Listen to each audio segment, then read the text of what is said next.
Welcome to How Pop Music Works Live. Today we're talking about 3am by Matchbox 20, so let's get into it. So 3am, recorded in 1996, released to radio in 1997. I believe it was one of the first albums to be completely recorded and mixed in Pro Tools, so recorded and mixed digitally, that is, but specifically in Pro Tools digitally, but I'm not 100% sure of that. The original album version is in A flat. So if you were listening to the radio, have heard the album a billion times, you're probably used to it opening something like.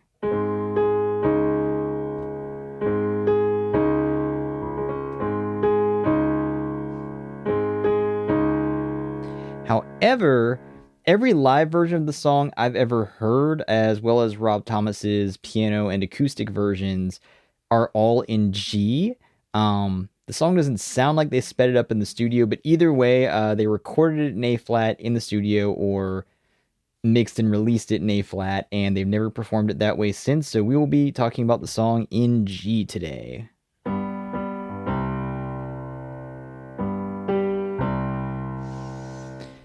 Now, most of what I'm gonna do here is it's the same chords as any version of the song, but a lot of what I'm gonna do is based on Rob Thomas's piano recording from the band prior to Matchbox 20, Tabitha's Secret, that he already had 3am written for. So some of this is not going to sound exactly like the full band version on the original record. And it's not going to sound exactly like Rob Thomas's piano version either, but it's going to sound like the hybrid of those that I've been playing for quite some years now. So let's start with our intro, which is also kind of our recurring riff in the song. So it's going to go G, and then later we expand that up to here. But to start, we're just going to have G in the bass and G and B in the right hand. That's our one chord. And we're going to go to C add 9, which sometimes gets played like this. At the very beginning, it's going to just get played with G and C, and then later we're even going to have the add 9 part as opposed to suspended 2, which is going to be the incorporating both those in there. Now, the fact that we hear that add 9 without the third a lot of the time makes the song sound darker than it would normally if we were just using a straight G major and C major set of chords. Because if we did that, it might be like.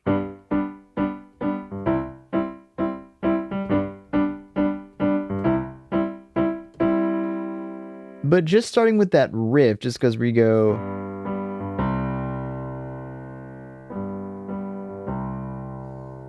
That open C chord sound, or even when we expand it later to that kind of crunchy add 9 without the third, makes it a little bit darker. So to start the song, we get 4 of those, and depending on which version you listen to, if you listen to the album version, we get a.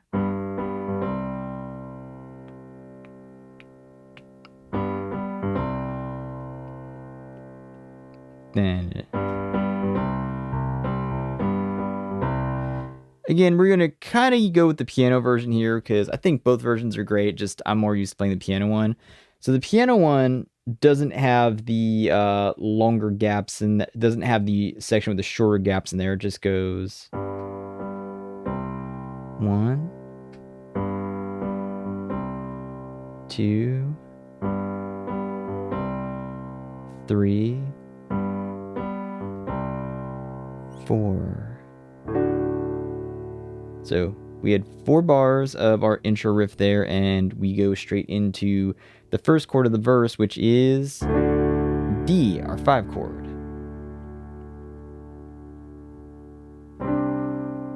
Then we go C add 9, our 4 chord, and we hear the riff again.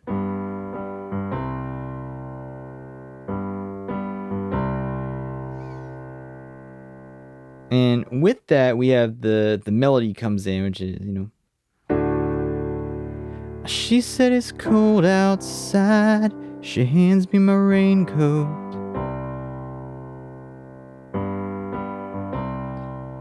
Call in the melody, answer in the riff. She's always worried about things like that. Riff answers again. Third line. She says it's all gonna end and it might as well be my fault. Now here's where Rob Thomas gets you, is that we expect that fourth answer line there because we had a call and then a response, first line, she says cold outside, she hands me my raincoat. And then another one, always worried about things like that.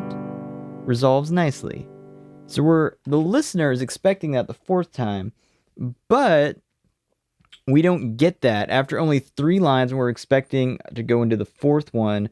Rob Thomas goes into the pre-chorus. And so all of a sudden, and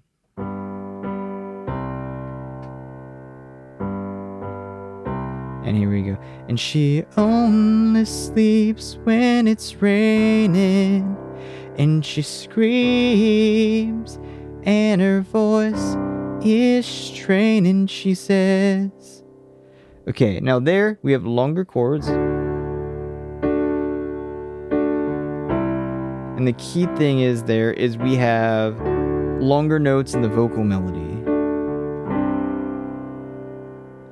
Another thing is that the pre-chorus is only 4 bars long, so we're already building a pattern of contrast. 12 bars in the verse, like 4, 4, and 4, and then just 4 for the pre-chorus, and we end on that. C, add 9, or 4, add 9. And then another thing that Rob Thomas does is that the two run together without a gap, because he sings, and her voice is straining, she says, baby. It's 3 a.m., I must be lonely. So we go straight there from and she screams, and her voice is straining, and then we go from that straight to baby seamlessly. Now that's really clever. It just, it takes you into there without any gap, maintains the momentum. Another thing he does before we leave the pre-chorus is that the longer chords and that kind of mournful melody, it really outlines the sadness in the song, which I think the verses are a bit more wistful, but the pre-chorus, it starts getting a bit heavier. And if you don't know, the background of the song is that Rob Thomas wrote it based on the experience of his mom having cancer when he was 13. And yeah, from everything I've heard, it was pretty intense, but he wrote it kind of to describe the way that felt and some of the little details of that experience, like his mom not being able to sleep at night, hence 3 a.m. But also he said he wanted it to be kind of a universal to just anyone who's struggling, with something that you don't necessarily name. It's just a feeling and a set of details. So we go from there, and we are into the chorus already now. So the chorus is going to go 1, 5, 4, 5. And that's there. And she says, baby, it's 3 a.m., I must be lonely.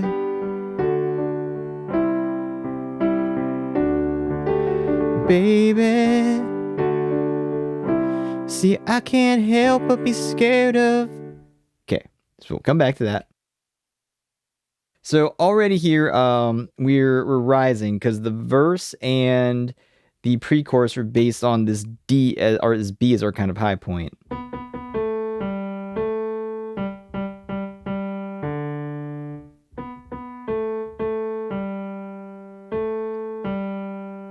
And now the chorus we have.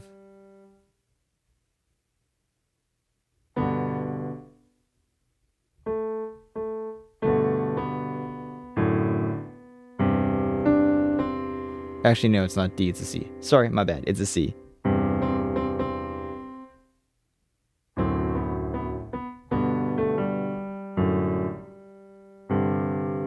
Anyway, so we got that, and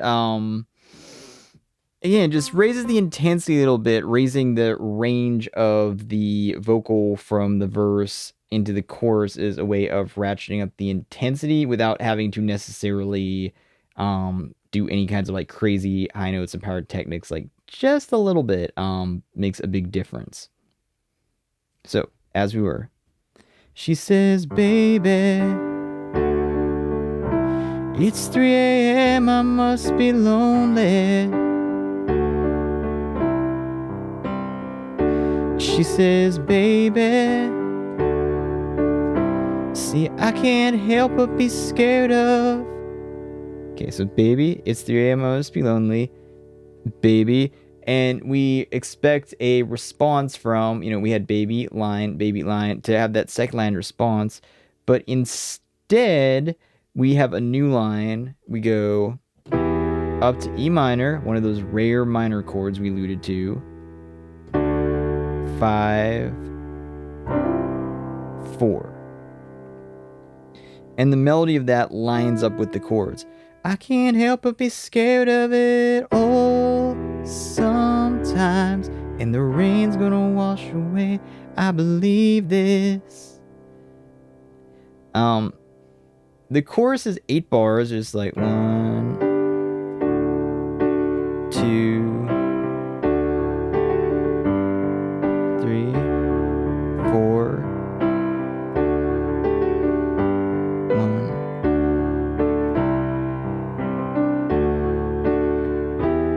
7, 8, 2, 3, 4, and there we go into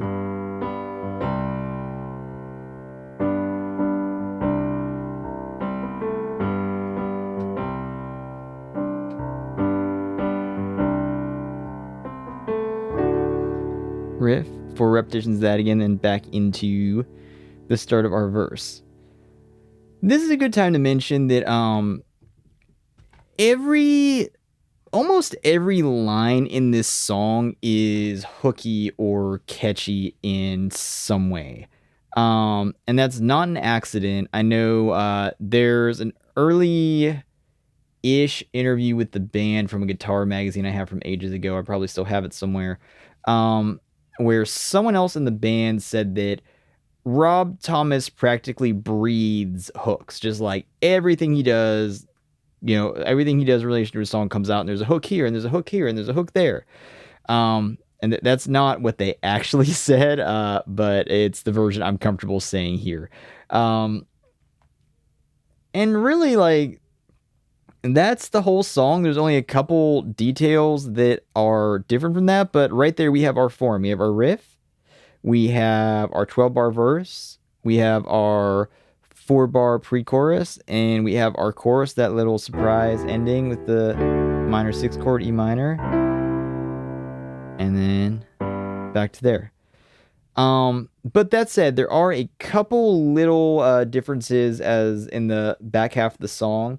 One is that after the second chorus, oh, sometimes the rain's gonna wash away, I believe, there's 4 bars over C, where in the Robert Thomas's version, it's something kind of like,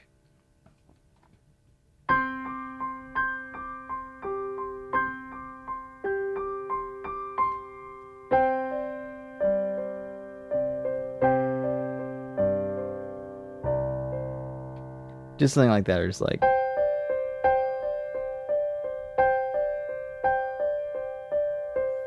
and then we're back into the riff again.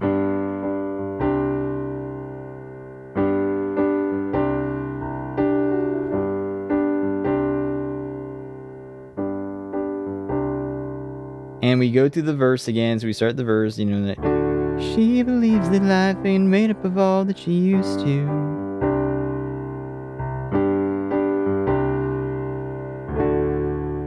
And the clock on the wall has been stuck at 3 for days.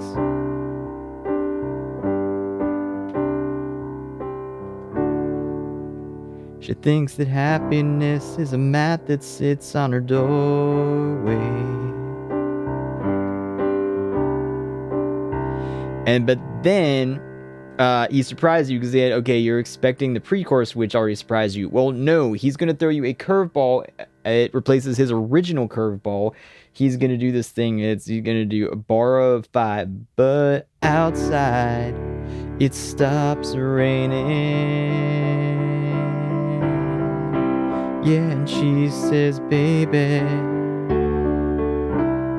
And then just goes straight into the chorus in there. So now, instead of our 4-bar pre-chorus with the things we expected, we have 3 bars that just go into the final chorus, and then that just goes full tilt until the last.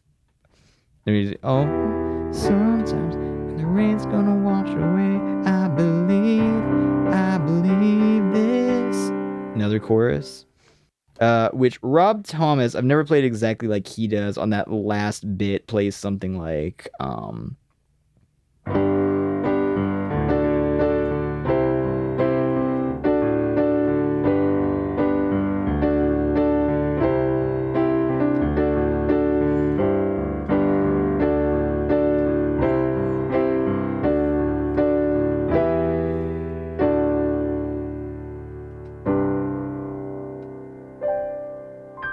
something like that.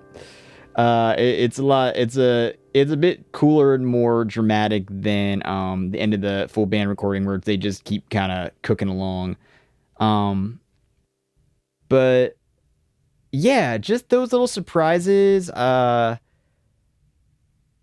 a masterclass for what makes for great pop songwriting. Not being ridiculously clever, not using all the chords, and not even like just all the hooks he uses in the contrasting section lengths and structural things, but the little surprises when the listener expects to hear even numbers of phrases and then hears 3 and then the 4th one isn't there, or expects the pre-chorus to be the same the 3rd time around and then it's not. There's something new there. Those are something to take away from the way that Rob Thomas wrote, and I'm guessing might even still write. I don't know. I really probably should look into stuff he's written in the past 15, 20 years or so. In conclusion, there's a lot that you can do with just 1, 4, and 5 in a modern pop song. Make sure to add contrast, like keep those section lengths different, just make sure that you're not starting on the same beat every time, all those things. Leave something for the chorus, leave some high notes in there, even if just like 1 or 2 pitches higher to leave somewhere to go, and throw a curveball or 2 in there if you can do so without it being clever just for its own sake. That was our lesson on 3 a.m. I hope you learned something from it and enjoyed the window into my middle school years. If you want to support what I do, please like, subscribe, and comment, and go check out my Patreon in the description below. Please also take the time to check out my original channel, How Pop Music Works, if you're not already a subscriber there. And until next time, take care of yourself, take care of someone else, and have a good day.